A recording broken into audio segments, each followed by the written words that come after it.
How's it going, everybody? I am Preston Johnson. Welcome to Last Word Cheetah, brought to you by Bets TV. As a general life philosophy. That's exactly right. You're a fish. Qwan, by the way, my producer, Qwan Young, doing a good job. He'll be taking the calls. How you doing today, bud? Hey, man, how are you? We appreciate you guys tuning in. Welcome to the show, Bets TV, bringing you Last Word Cheetah.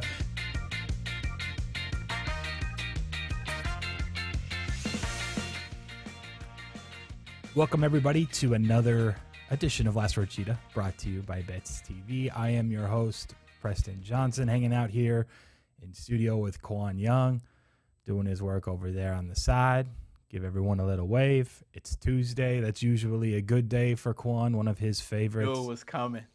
I'm not sure why. To this day, I'll never understand the Tuesday love. But I actually had a good Tuesday. Good morning so far. Have you ever done whole body cryotherapy or heard about it? No.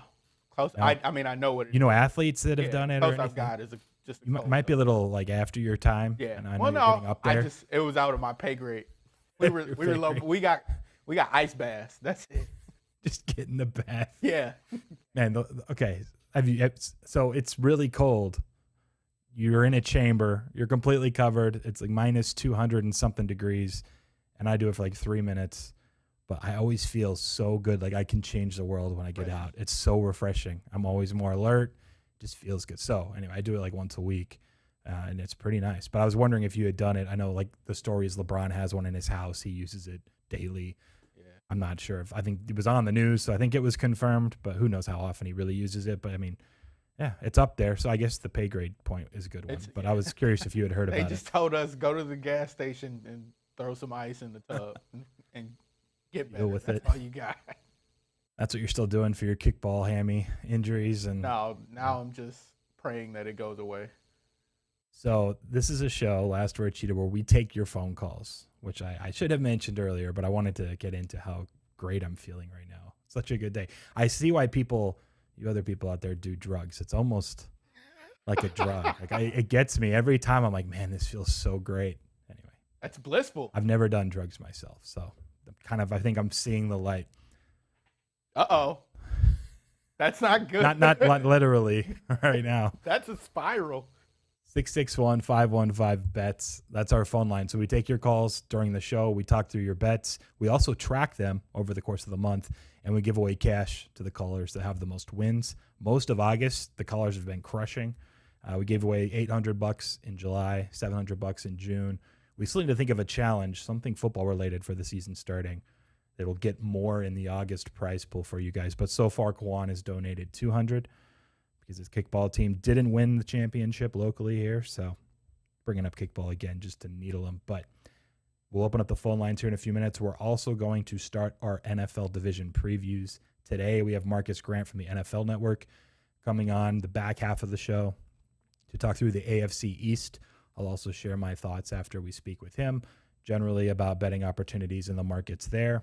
He'll have more of a general football fantasy discussion with us. So we'll kind of hit on all three and cover a division a day through next week. I also talked to good friend Drew Dinsick, Whale Capper. He'll be coming into studio live next week on Monday to do a division with us. So we're going to start getting a guest basically for the next 9 days of Last Word Cheetah. So tune in. Back half of the shows, we'll really dive into the football divisions. First half of the show, we're taking your calls. So we open up the lines right around now every day. Again, 661-515-BETS. I have to give a shout out officially to Tom. The dude didn't call into this show until Monday last week. What day is that of August? Like the 9th? He was behind. There was a few people ahead of him, like plus 4.5 units already on the month. This guy's fired 4 parlays in 6 days and hit all 4 of them. I think he lost one parlay and then lost a straight bet. But he's hit 4 2 or 3 teamers now in 6 days. He's well ahead of everybody else. Qwan still doesn't even think it's Tom because of the accent. He thinks it's Pikachu, who we had in studio about 2 months ago. I'm one of you guys. Something's going on, but the guy doesn't miss. So shout out to Tom. He's well ahead. I think was just about a 2-unit win in his 2-teamer. Or no, wait, he was just 2 totals. It was like plus 267, I think, yesterday. So almost 3 units yesterday. He's crushing. So About like 11. he's up over 11 now. Yeah. I think everyone else is sitting coming like in. They're hot. 6. All right, we want to go ahead and just patch the first one through. Welcome to the show. This is Preston. Who are we talking to? It's your boy Carlos, who's probably taking so much drugs that I don't know what the hell I'm doing. Speaking of drugs, Carlos. Speaking of drugs, we talked about this yesterday. I told you. Okay. Again, I'm going to preface this for everyone. Game Plus Network, anyone that might be tuning in for the first time, we welcome you. Carlos could not win a thing last month. He lost 17 in a row. He admitted to betting with his 16-year-old son's baseball teammate on UFC fights. Fact. That was public. It was recorded, and we tweeted about it. He loses a bunch in a row. He starts August on fire. He'd won 6 or 7 straight. Carlos, then the last 2 days, Friday last week, Monday yesterday, you're like, I don't really know. I didn't have time to look at the card. I'm going to bet the Falcons, though. Or yesterday, you went back into their due theory. You went with the Orioles because they'd lost 11 in a row, and they were due to win one. When are you going to learn, man? You did so well for about a week and a half. What's going on? I don't know. It's just one of those things where I'm just ready for football season. I really am. I don't know. I'm gonna hit you with a 4-team parlay today. Oh, gosh. Like my man Tone. Here's the thing, listen, if I'm Carlos, out of it, you've won like 6, 7 in a row. You lose 2, and it's like, gotta get it all back. I'm hitting a 4-teamer. You don't need to chase that crazy. Look, it's August 17th, I think. Yeah. You have plenty of time. Are you going all baseball? No, I'm going 2 baseball, 2 WNBA. How about that? Because that's less degenerate than 4 baseball. All right, let's start with the WNBA. How about that? Let me get Connecticut. I think it's -3.5. Okay. And then Dallas +6. The Wings +6. In Dallas, I can give you 6.5. 6, man. Okay, and then you're going to go 2 baseball as well? Milwaukee -152. That's a lot. Hold on 1 second. I clicked basketball on my screen to pull up the odds. All right, go ahead. Milwaukee, I can give you better than -152. I can give you -150. Nice. And then I'll be the homer, take Fetty, and the Washington Nationals +185. Can I convince you to leave that one out? But you can. Sure, why not? Because it's your home team. You're already admitting to just putting it and including it because you're a homer. It's the Nationals. It's Fetty. And they're like +180, and it's not likely to win. So I feel like this is – I didn't mind the other 3. I feel like this is the death blow. Just leave it. Okay. You don't need a 4-team yet. You're still like in the top 5 or 6 on the leaderboard. The other 3 still pay over 5-1, +507. That's pretty good. That would put you right up there, I think, with Tom. Yeah, I need to see that scoreboard there, leaderboard there, Tom. I know the Masters are struggling. Carlos. You're still my homie. Carlos, I'm going to throw this out there as the voice that you don't even see on screen. You were doing good until Friday, and then you just went rogue. Please, go do what you were doing last week. Look, I talked him out of a 4-teamer. He said he wanted to add the Homer Nationals pick. That's out. You're getting +507 on the other 3. If you did add the Nationals, though, 16-1. It's not bad. It's not bad. So I'm going to give you got to lock in your final answer, and then we got to take a break here soon. You going to go 3-teamer, or do you want all 4? I'll listen to the brain. That would be you. I'm going 3-teamer. Right. Let's go. All right, we'll lock you in +507. Good luck, Carlos. We'll talk to you tomorrow. Take care, guys. We have a few on hold, I imagine, already. You said they were lighting up. All right, we're going to take the break now.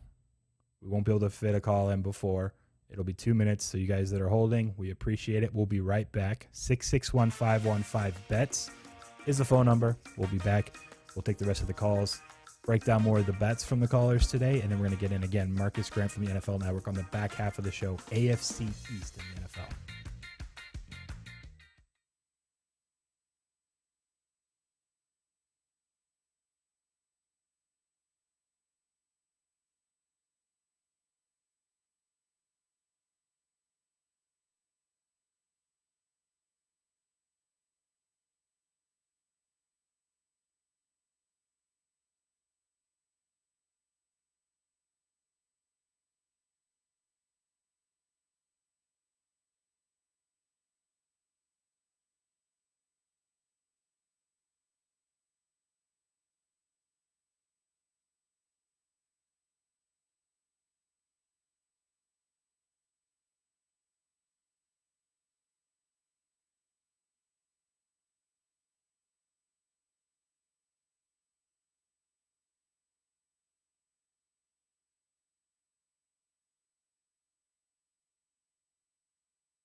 Welcome back to the show. Let's bring in Ty. We had a few that we're holding. Let's get straight to the calls. We'll try to fit a bunch in here before we have Marcus on the line. Ty, how's it going today? How are you doing? I'm doing well. How are you? Likewise, doing well. Thank you. Let us know. What do you like today? I wanted to ask your opinion. I know the line's getting a little out of control, but this time of year playing the Pirates, you must think that the Dodgers will at least win tonight, right? I mean, they're minus, 320 kind of on average places. That's no vig price of like minus 295, so almost a 75% favorite. Yeah, I mean, they're going to win 3 out of 4 of the times. Yeah, so I think this time of year, it's starting earlier and earlier with these MLB teams that are basically AAA teams, the Pirates being one of them. So I think you can't get too crazy, but if you parlay 2 or 3 of them together, I think most nights you end up being okay with the way some of these teams are almost tanking. Okay, so let's go. First one, you want Dodgers minus 320. What are the other options you're looking at? Well, considering Carlos wanted the Nationals, I'll put the Blue Jays in there. I talked him out of it now, and you're going Blue Jays. For sure, Nationals are winning just because of how this broke down. But I'll give you minus 193. Yep. That's a pretty good price, actually, for Toronto. And then I'm going to throw in a tennis pick with that as well, so go 3-teamer. Okay, you're about even money right now. What's the tennis pick? The tennis pick is Alexander Zverev over 21.5 total games. Should be somewhere around minus 120 or minus 130. Okay, over how many games? Say that again. I have 21.5. 21.5 minus 120. Okay, we can give you that. Plus 265. Plus 265. When is that tennis match? Is it overnight or is it sooner? It's at 8 o'clock. Eastern time? PM Eastern. Yep. Got it. Okay. Well, we'll find out what happens then later tonight. Cool. We'll lock you in for those 3. I think you're safe with the Dodgers. I'm not so sure about Toronto now. I don't know. I feel like I've jinxed it both ways already.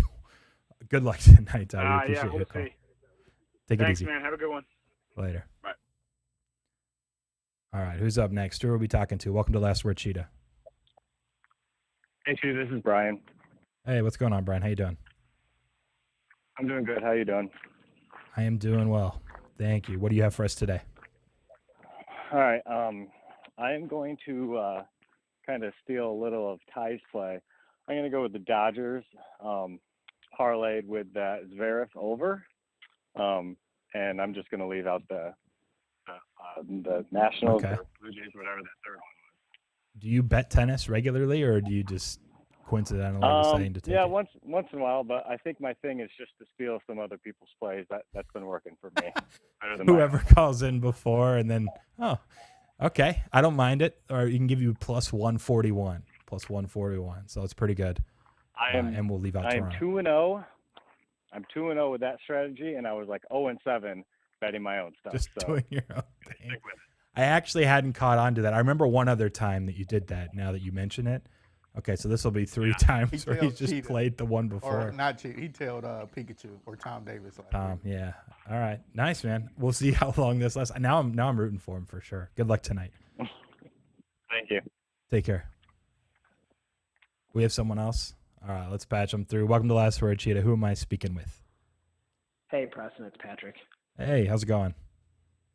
Hey, you know what? I cannot believe I'm losing to this smooth-talking Southern gentleman who's just drawing out these winning parlays. It's like I've never seen anything like it before. He's like got a lead, and he just says, I got to extend the lead. So he keeps firing parlays. It makes no sense, but they keep hitting. I feel like someone else is going to win. If I could bet the field right now, I would. I don't think Tom's going to hold on. I think someone's going to catch him, or he's just going to go on an 0-8 run with his parlay. Something. So I'm rooting for you guys. Dude, he's like the Ravens against the Dolphins in week 1 like 2 years ago where they won by like 60 points. He just keeps adding on. So, but I'm just going to chip away. I'm not going to do anything stupid. I'm just going to chip away. And I'm going to take the Vikings, which I know I'm getting the worst of the line, which I hate because it's moved like 3 points, but I still see some 2.5 flat. But I think I think that's the play this week. Zimmer, he's historically been a very good preseason coach. I think he's hit against the spread like 70% of the time. And I read where he wasn't pleased with the beatdown they got from the Broncos, even though he rested all his starters. I think he's been riding them pretty hard in practice. And there's a very profitable trend where if you bet the team that lost in week 1 of the preseason against the team that won week 1 of the preseason, it's been fairly profitable. So it meets that criteria as well. Going how far back? I think it was a sample size of maybe about 80. I can't remember the exact numbers. It was like it was a decent sample size. So that's what I'm going to go with. So, all right, we can lock you in for the 2.5. For people that aren't aware, last week Patrick called in 4 times for NFL preseason, and like 3 of them he was well ahead of some pretty big moves. And I think you went 3-1, so it was good there. And then if you guys recall yesterday, shout out again to Joey Kanish, I saw an under 37.5 in Tennessee Tampa Bay come through. I waited about 10 minutes, make sure him and his crew could get down. I told everyone, hey, it's still 37.5. That's 35 now, so hopefully people have been able to get some of these NFL preseason moves because so far, so good, and hopefully Minnesota's the same thing. Maybe we end up looking at a 3 or a 3.5 by the time it closes. Well, I'm sure I'm sure the Vikings will end up winning by 1, and I'll lose this because of the line move. But we'll see. So At least it paid off for you with the Detroit +2 last week. You got that one thanks to the CLV. Yeah, that would have felt good. It feels good to win a game like that. Feels like it never happens, when you kind of but middle that. when it does, yeah. Definitely. Hey, good luck, Patrick. We appreciate the call. All right. See you guys. Take it easy. We got someone else? No? We're clear? All right. It's true, though. Southern gentleman. At Joey Kanish 22, you guys should DM him if you want to bet his stuff. Let's leave it at that. What were you saying about smooth Southern? They're afraid of the smooth Southern gentleman. You were shaking your head, by the way. I looked. You said, yeah. I said I'd take the field versus Tom. Now, I haven't seen an updated leaderboard exactly, but he probably has like a 4 or 5 game lead. We're working on it. It's 11. Maybe it's higher than I think, but everyone else versus Tom still firing parlays, I think I got to go with the field. Maybe that should be my wager into the jar for August. Although I still think we should do something football related. But I think so too. You're like, oh, my hamstring, I can't kick a No, football. no excuses. Crash rule number 76, baby. All right, let's patch Bob through. Bob, what's up, man? Happy Tuesday. How are you doing? Good, Bob. How you doing, buddy? We're great, man. We're great. Did you win yesterday? I'm trying to remember your play. Oh, let's see. I have a parlay. It's halfway there. Let me turn this. Sorry, I got to mute the TV. Okay, there we go. So. Oh yeah, you used that what under. What did I do yesterday? That Tennessee Buccaneers the under under because it was right after I had mentioned it. Yep, that's right. Okay, nice. Yeah, and I had the Reds on the run line over the Cubs, which won by about 7 runs or so. That's it, yeah. Just 7. Yeah. I've like got tonight? a couple of parlays that are waiting to close. So I want to see that leaderboard that Qwan promised us. Dude, he tells me every day. Everybody we'll wants have it to tomorrow. see the leaderboard, and they're not even close. Tom Davis 0.09. That's not bad. Tom Davis is at 11.44 units. The closest next is Patrick with 6.51, I believe. Yeah, that's pretty. That's like if Patrick wins 2 in a row and Tom loses 2 in a row, they're right there. Like it's not that far off. Qwan just thinks it's wrapped up. It's the middle of the month. I don't know. I definitely think the field is value. We'll prove him wrong. Prove him wrong. Yeah. Celtics win tonight. I get 5.5 for that parlay from last week. That's true. Did you know that, Qwan? And by the way, Medu gets he punches someone in the summer league game. He, I believe, is suspended for this championship game against the Celtics. The line moved from like 2.5 to 6 or 6.5. I actually have a question about that before you guys move on, because Bob did change that answer on Friday because you couldn't give him the summer league game. And he screenshotted me during the show a tweet. Okay. That showed the price of the Celtics at plus 225 or whatever it was. Right. And it was in a parlay with another leg. And the total payout was coincidentally, it's just a coincidence, it was exactly plus 550. So that's what he gets if Boston wins. Celtics to win the summer league. Yeah, and they're now a pretty fair favorite. That's a good amendment right there. Yeah, he's going to be in the mix. I'm willing to bet on. And Peyton Pritchard, I hear, is flying back to Vegas for the championship tonight. I don't know what I can say about that, but I'm not sure it means he's playing. I'll just leave it at that. I believe they want to be as cautious as possible because it's COVID related and it's still just a summer league game and they don't want to mess anything up for anyone else. And so there is, although the news was, and that's part of the move, Medu isn't worth 4 points to a point spread, but Medu and the fact Pritchard's flying back, everyone is assuming he's playing. It's not 100% that he's playing. I just wanted to make that clear based on who I spoke to earlier. But regardless, you're in a great spot. But do you have something different? Because you can add a play today, obviously. You don't have to just wait out the Boston play. Yeah. Hey, so on this sportsbook draft that we have, I can use in Oregon. Can I bet the Astros the first 5 innings and on the run line? So no, no, it doesn't. They're do too that way. correlated. Okay. I can't parlay first 5 and full game. We tried. Okay, Someone tried. Was that you yeah. that tried that once? Someone tried like a 5-teamer, and they were like, "I want the White Sox money line, White Sox run line." It was Carlos. I think so. White Sox team total over. It's the same bet almost. All right. Yeah, can't do that. But you can bet the worries. They Astros. offer that on this app, which is kind of crazy. But hey, I'm gonna go. Okay, I have a question. Do we have someone waiting? Yeah. We do. All right, Bob. I'm curious now. On your app, if you were to put $10 risk on that parlay, what would the payout be? Can you do that while you're on the line in like 30 to 60 seconds, or did it take longer? I have it right here. So all right, try it out. I'm curious. And you can bet it any of the 4 combinations. It's the Astros against the Royals tonight, and so if you bet Astros, it's minus 105. Okay, that's fine. But That's not the same as a typical parlay would be like 2.6 to 1 payout, right? Assuming it was minus 110 each way. This is already accounting for the fact that they're correlated then. If you want to do that, I can price you at minus 105. That's completely fair if you want to take that for your bet. Yeah, I wanted to do that, and then I also just wanted to get the Washington football team over the Bengals on. I think they play later this week anyway. So those are my okay. two You want plays for money line? Yeah, I'll just go money line on that one. Okay, so minus 105, and my screen for NFL is blank. I'm not sure what's going on with Don Best. Football. I'll pull up a different tab. I got minus 220 on them. That's what this one says, but I don't know. Okay, I can give you that. Yep, that's fair. I just wasn't sure if you wanted to lay the points initially. So that with the minus 105 on the double Astros, plus 184. You want to lock that in? What is the line on what?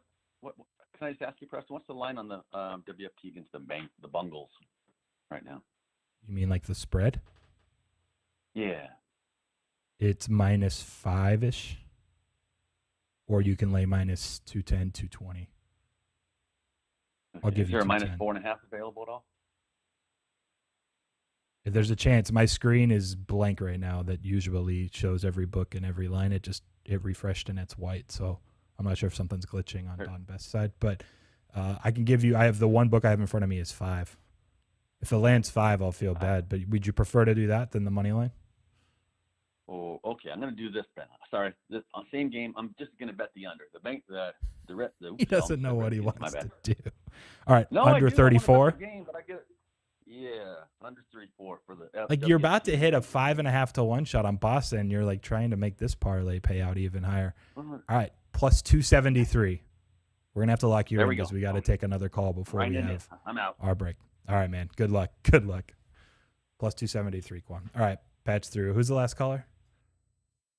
Sarab. Thanks for holding, man. Sorry, Bob and I were figuring stuff out. Yeah, no worries.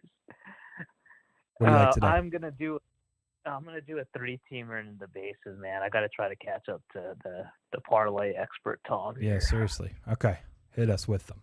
I want to go with the Blue Jays, the over in the Baltimore-Tampa game, and then the Giants, please. All right, I got 2 of them punched in. Giants on the money line, I imagine. Yes. Minus 150 is like the best price I see there. All right, I'll plug it in. Plus 370. Plus 370. Works for me, man. Thank you. Yep. Thanks for being quick. We appreciate it. Take it easy. Good luck. You got that one? Did you get Bob's real one? Plus 273, I think was the number. I got the number. He changed a few times.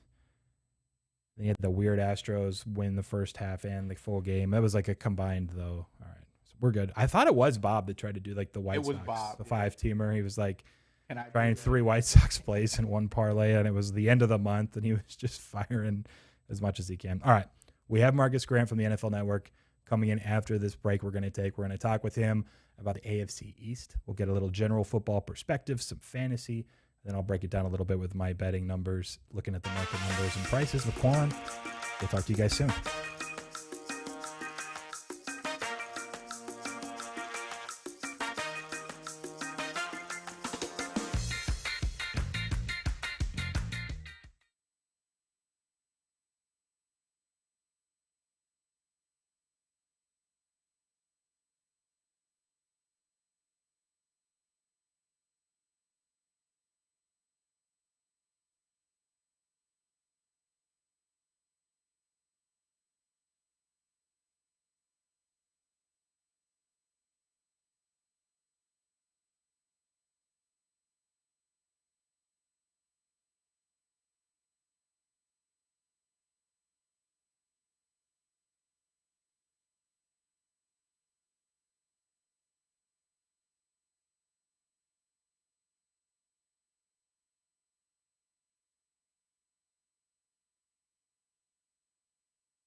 Hey, Marcus, can you give us a level real quick? Yeah. 1, 2, 3, 4, 5, 6, 7, 8, 9, 10. All right, we're gonna throw you on after the break. We'll probably come in immediately, or I'm gonna Okay. bring in Preston first, and then bring you on. Okay. All right, thanks.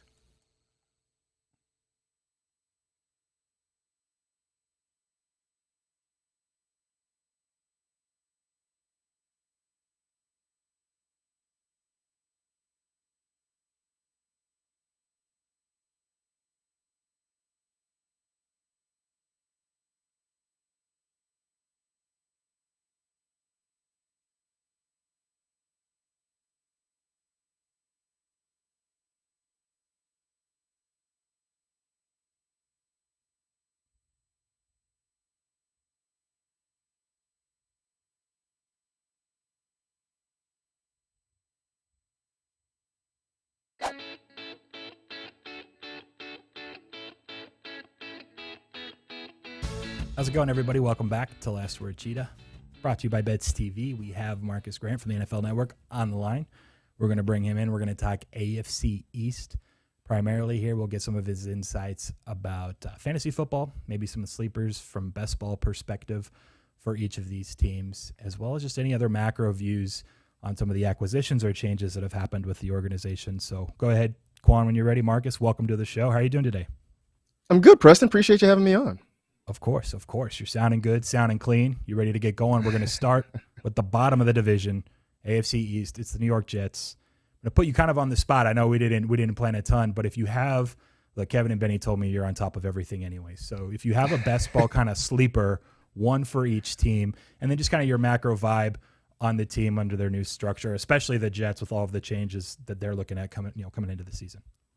Yeah, I think if I'm going best ball for the Jets, that the first thing that pops into my head is Elijah Moore, the rookie that they drafted this year, and he's a guy who's been getting a ton of hype all throughout training camp. Probably will work primarily as their slot guy, but really just does have the ability to kind of go kaboom in any given week. I think he gets the ball in his hands. He's great after the catch. Just really good all around receiver. The Jets offense on the whole is going to be sort of up and down. I think they've got some good, interesting young pieces there. But this team is still a ways away from, I think, being really competitive, especially when you consider who they have to face, in their division. So that's 6 games a year against the Patriots, Dolphins, and Bills.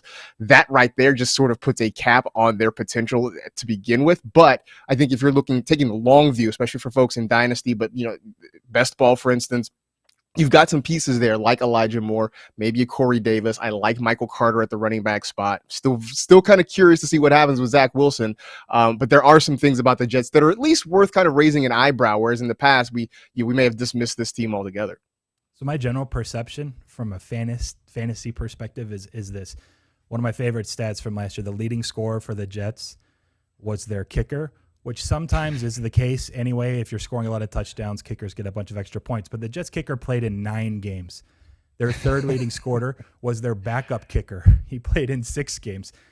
Darnold played, I think, and started in like 12 games. He only threw 9 touchdowns. Their leading rusher was Frank Gore. Like their offense, I think the general perception is stay away from Jets players just because it was so horrific a year ago. I think there's some buy low opportunities. I like Moore a ton. Even someone like Keelan Cole, who they brought over, I think there's going to be opportunities. And if they're losing a bunch of games down late in second halves, throwing a bunch, then the receivers are going to be there. So I agree with you there on Moore. Let's turn to the Dolphins now. They're a team that just from kind of like their underlying metrics versus performance from even just from a betting perspective, but just macro football. Again, they won more games than they should have. Their defense forced a ton of takeaways. Tua, who performed extremely poorly, I think part of it you can kind of give him a pass. It was a weird COVID year. He's coming off of the hip injury, right? But he ranked, I think, bottom 35 in quarterbacks in like EPA per attempt, and a lot of his accuracy metrics and short, deep, and middle. I don't know what to expect from Miami. Personally, I'm kind of bearish. I think that they're going to regress some, and I'm worried about Tua in an offense there. Name one player you like from the Dolphins, and then just tell me what you think, what you saw from last year as a team in the defensive side, and how it kind of equates to this year. Yeah, I mean, I think I like the first thing I like what they did this offseason is that they believe in Tua. And they tried to put speed around him, right? They go out and they get Will Fuller, who is obviously going to miss some time at the start of the year with a suspension. They go out and they draft Jalen Waddle. So they have doubled down on bringing speed into this offense, which on the surface seemed a little bit weird, right? You talked about the performance that Tua had last year, and the thought was, well, why are you bringing in these lid lifters on your offense for a guy that doesn't necessarily throw deep? Except you go back and look, and he threw the ball deep probably more than we realized. Also, I went back and just sort of watched some of his games when he was really had it going at Alabama, and he was not afraid to go downfield. In fact, if you remember, our introduction nationally to Tua Tagovailoa was him hitting Devontae Smith on a deep throw to win a national championship for the Crimson Tide. So in that respect, Will Fuller has always sort of been one of the kings of best ball, because especially the times he had with Deshaun Watson where they were so connected at the hip. I think that doesn't change in Miami. And you talk about that defense. I mean, credit to Brian Flores with what he has done defensively with that team. I think they are very good. And I think that hopefully, if you're a Dolphins fan, takes some of the pressure off of Tua. You've got a defense that can go out and shut teams down. You don't need your young quarterback to necessarily go out and win football games for you. So I think if they can keep that up, if they can continue to get pressure on quarterbacks, if they can continue to play well in the secondary, I don't think this team's going to win the division, but I do think they're going to be in the conversation. Look, they just missed the playoffs last year. I wouldn't be surprised if you see them get into the postseason this year. Nice. Let's move then to, I think, the team that the betting markets kind of place and project at the same level as Miami, which I think surprises some people, that the Patriots, similar win total, I think is 9.5 in Vegas. You have division odds that are similar to Miami as well.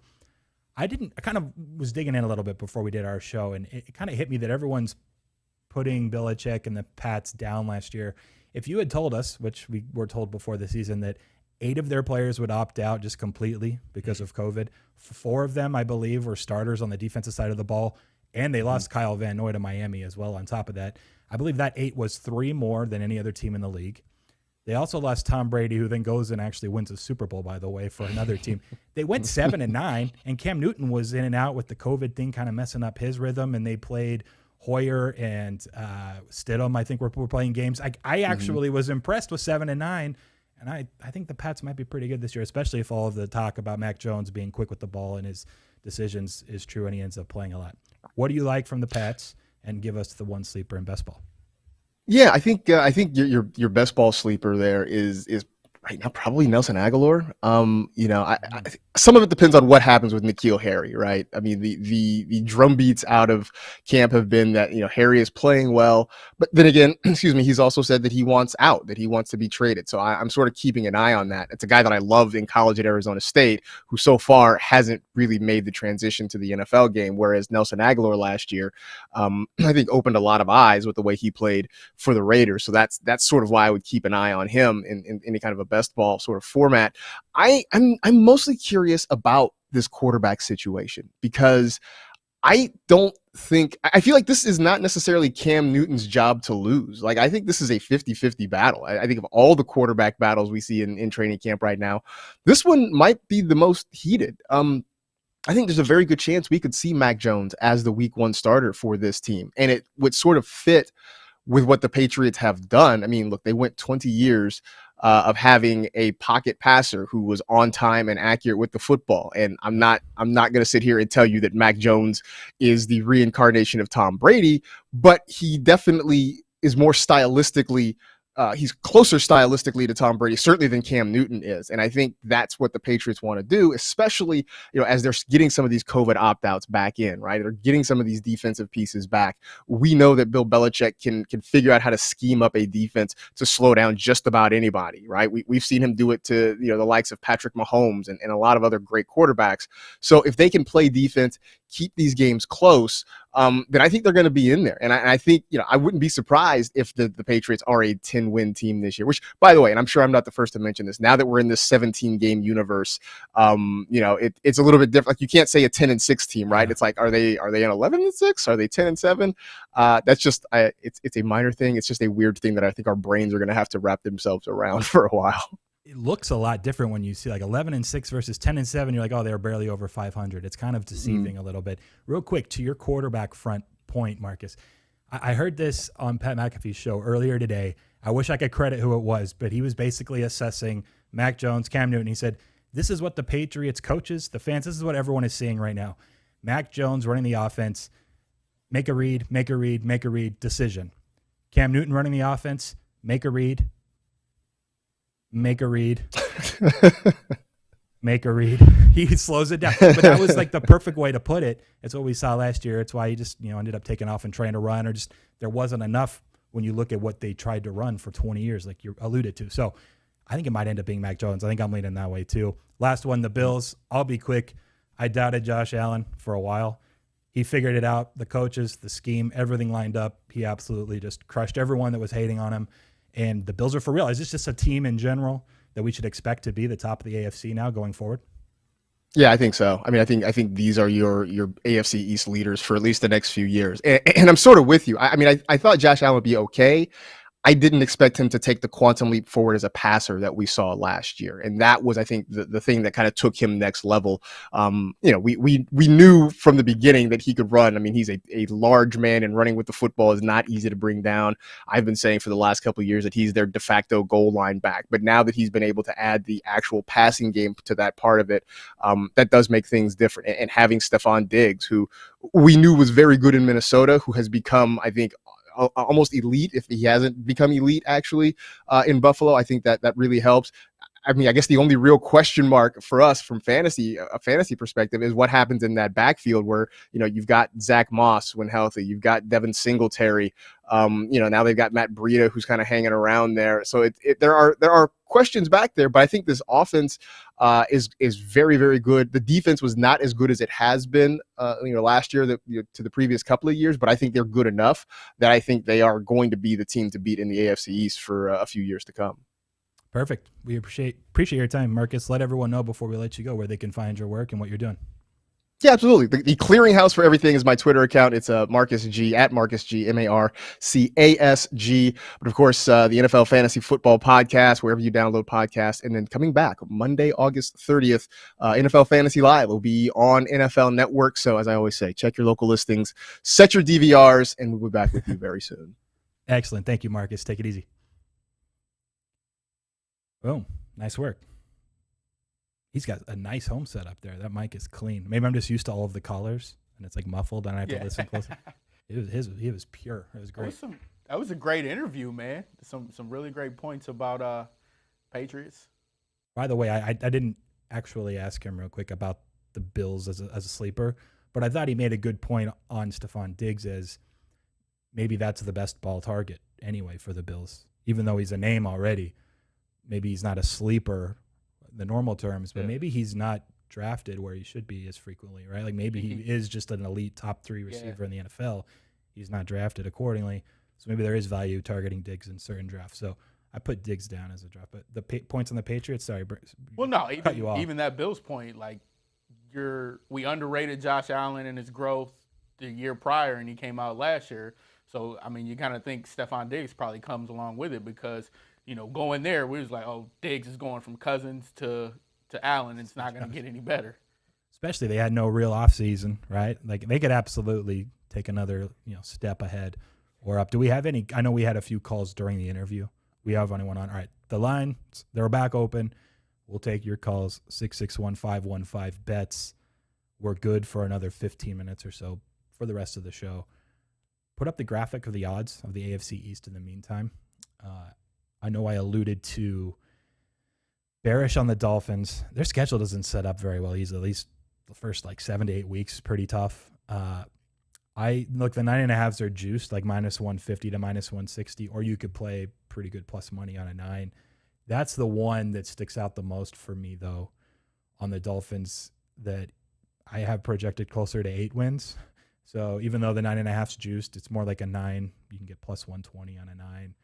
I think those are both worthwhile, and I'm concerned. I didn't want to rattle them off there on the interview, but I had looked beforehand. But Tua's numbers, and again, he was put in such prime spots because of all the takeaways, the punt blocks, the returns. Miami would wake up and just be on their opponent's 20 or 30, and they'd get field goals or whatever.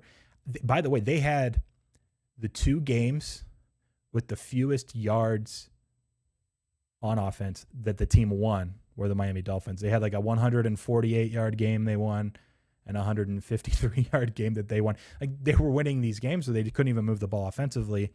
They were better with Fitzpatrick. I have some of the numbers from Tua. So quarterback accuracy, his on-target percentage. This is from Warren Sharp, so shout out to him. 37, 37, 36, 34, 37, 37. This is different spaces and quadrants of the field, different drop backs, pressure or no pressure. He actually did do a little better when he was rolling out of the pocket on the move. It's what he's more accustomed to in college and high school. But I think that's the worry with Tua is that in the NFL, you have to be able to just drop back in a pocket, plant your foot, and make an accurate throw. And he couldn't do it. And there's a lot of people talking about how he changed his windup and his form. Okay. And a lot of it had to do with trying to keep the hip healthier. And he had no offseason, though. And he just kind of jumped into things. So I don't want to discredit him either. So I'm a little bit torn on that, but I'm genuinely a little concerned. And, in the end, I think their defense, while it's top 10, it just won't perform to the level it did last year and put the team in as healthy of spots. And if that's the case, it's going to be hard to get to double-digit wins. They don't have a very easy schedule overall. So that's where I'm at with Miami. And again, I credit the Bills being where they're at. They deserve to be the favorite here in the division. And the Pats, look, I'm going to see what happens, but I am a little bit optimistic about Mac Jones' potential, just kind of from what I've heard. And if that's the case, I think it's a team we'll just kind of back week to week early. Maybe it's overs something, but I think the defense in general will be much improved just because of the weird opt-outs from a year ago. I think that Mac Jones-Cam Newton battle, that was a good point as well. How it's probably 50-50. I think Belichick's probably going to give Cam all the leeway in the world, but it's probably going to be are we in a position to push towards the playoff, and how is Cam playing? Is he having a streak of bad games? Is he throwing the ball well? Because he's been really good on Cam from what I've been seeing and reading. So I don't think he wants to rush Mac Jones at all, and I don't think it's necessary for him to be playing this season because it's Bill Belichick. There's no coach on this planet that I would say is better at scheming, execution, any of that than Bill Belichick. So you're telling me Mac Jones has to play? No. Will he start him if Cam is struggling? I believe absolutely yes. Or you get that Drew Bledsoe freak injury type thing. Sure, it could happen. Everyone's making the Tom Brady comparisons. Yeah. It's never going to be that level. Doesn't need to be. He could be an average quarterback, though, in that system with the good defense. I'm intrigued by the Pats. Do you think Bill Belichick, we might have a caller coming in, but real quick, Qwan, after you answer that, do you think Bill Belichick is closer to this is a rebuild, it was a weird year last year, Tom Brady's gone, I'm going to kind of hand off the reins to Josh McDaniels, or absolutely not? You think he's still here? If Mac Jones is a guy that can be his guy, he'll be here for 5, 7, 10 more years or whatever? I think I don't see him retiring soon. I know they may force. I feel like they want to force him out because they've been grooming Josh McDaniels as the guy. No matter, like, when he went to Denver, it's Josh McDaniels or Patricia. Like, Patricia came back, and I think. Go ahead. I was just gonna say, part of me though is that's why I think it's interesting when I was looking. Like, they were 7-9, but like, look at what Bill Belichick did and got to 7-9. I don't know. So part of me thinks that he's getting a bad rep because, like you're saying, if they're trying to kind of push him out, it's not really warranted. No. And I'd only do it if Bill wants out, which we don't know the answer. I'm not trying to pretend I know or anything. I was just curious what the vibe is because I think it could go either way. It could be Mac Jones is going to be our guy. If he's good, I'm here for another 5 to 10 years. Or Mac Jones, this is part of the transition phase. Here you go, Josh. It's yours. I could see it going either direction. So considering they're like one of the biggest, best dynasties we've just had in the history of sports, I kind of think that just general discussion is being overlooked. Of like, where are the Patriots going as a franchise? Bill Belichick, one of the greatest coaches we've ever seen. All right, we'll take the calls. I know we have a couple more. Who's up first? Tone, thank you for calling back. How are you doing today? I'm good. How are you? I'm doing well. I was not remembering, Qwan reminded me that you went with the Hawks, and I just looked, and no bueno. Yeah, I got screwed. The Knicks went back to playing everybody, and the Hawks didn't. I literally called that yesterday. I was like, you can't bet you these did. games until they lift the start. I did And see. I saw a screwed notification that Quickly was playing, and I thought, okay, well, he's probably in bad shape just at that point. Yeah, I mean, I didn't have him in like real life because I just have been waiting to see who's actually playing. That's good. Just because I knew that was going to happen. Like, they didn't play Skylar Mays and the Johnson kid from Duke, the Hawks, but they played Sharif Cooper, and then the Knicks just played everybody, which makes no sense because they stopped playing everybody. But, you know, The game before. He's got to run up the minutes on everybody. He's got to run them into the ground early. Got to get him used to it. It's just true. That's Yeah. his MO, man. Yeah. Today, baseball slate stinks. I was going to go to some soccer over the weekend, but we're going to baseball. Give me the Mets. Any reason why? Money line. Yeah. Logan Webb stinks. That's all it comes down to. Does Got he? decent numbers here. No, he doesn't. But he stinks tonight. I was like, I'm pretty sure he just pitched a gem the other night. Oh, yeah. I mean, he has like a sub-3 ERA. Yeah. Some of his underlying metrics aren't great. But, yeah, I mean, the Mets have been just abysmal. Just abysmal. I mean, honestly, they should have won 2 or 3 against the Dodgers and just blew them. But give me the Mets money line tonight.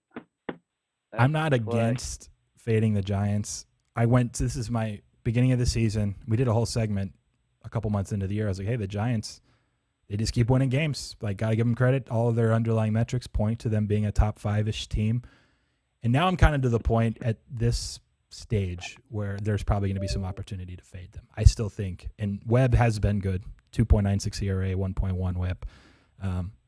So we'll block you in for the Mets. I think I can get you plus 140. Call it regression season. Regression season. I hope so, man. Give me The Dodgers have like a run differential of 200 in the positive, and they're not even winning the division. It's ridiculous. And I hate their coach.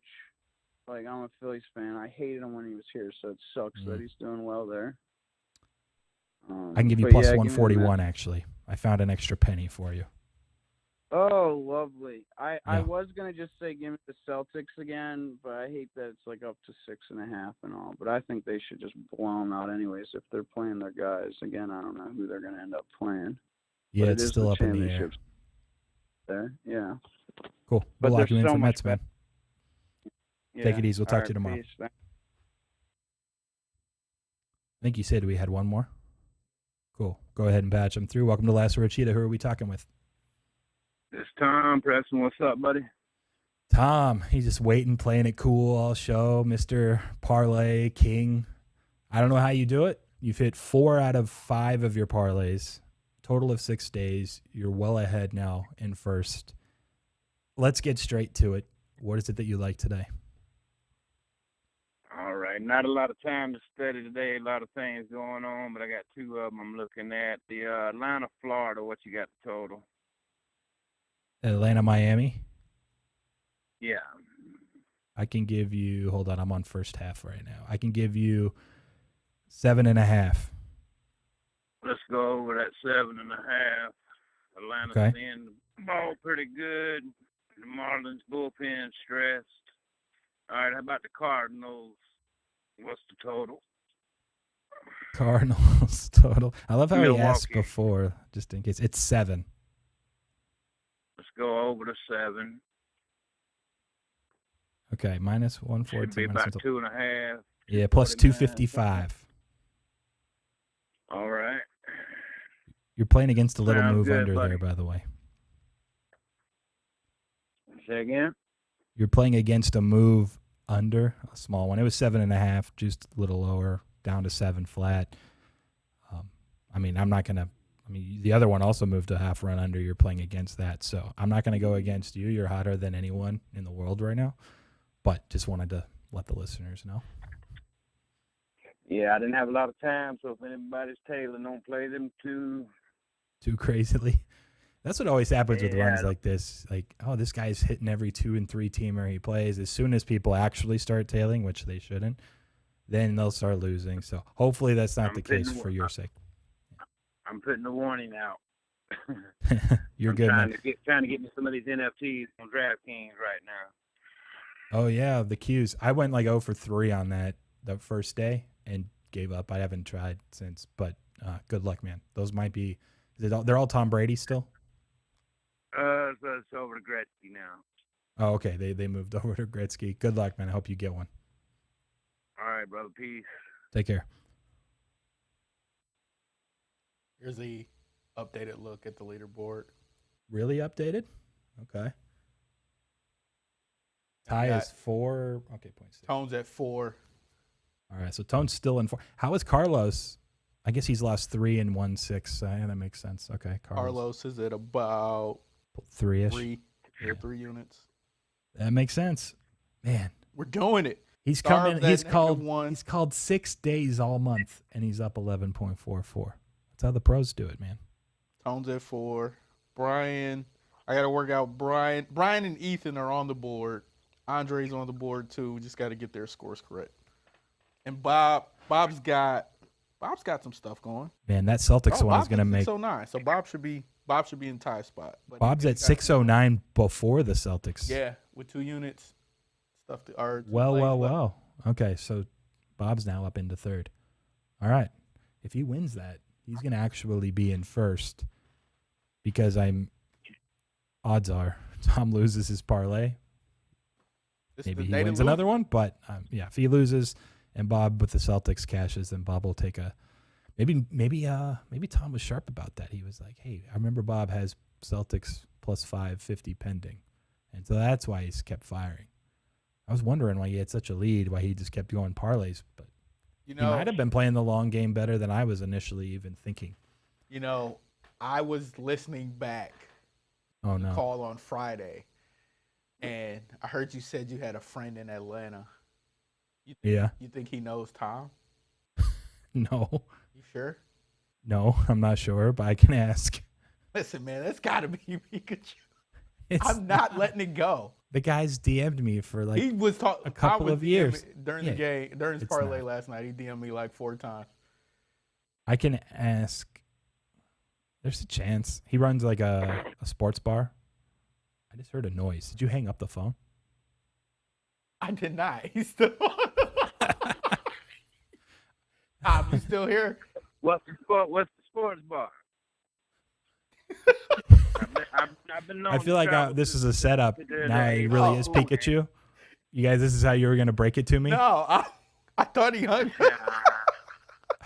Hey, I've been Tom's like, known to just hit to- the highway for the pool game every now and again. I don't know what he's saying now. You can wrap it. We got to end this soon in about a minute. I lost our train of thought. So I have a friend. He runs a sports bar in Atlanta, owns one, a pizza place too. He's a degenerate, though. Shout out, Justin, if you're listening. Big gambler. There's a chance like they have the same local or something. I don't know. There could be. I don't know. I'll give him a little DM. I'll see, hey, do you know this guy? Maybe we can get a confirmation. Maybe not. By the way, Dolphins under. That's my takeaway from today's division. Tomorrow we're going to have Matthew Friedman in to talk over a different division, which I'm not 100% sure, but it might be the NFC East. All right, NFC East. Thursday, Colin Wilson, we're doing a season win totals draft for college football. And then we're going to have more NFL the rest of the week going through next week. Every day, Last Word Cheetah brought to you by Bets TV at 4 Eastern, 1 Pacific. We'll be back tomorrow.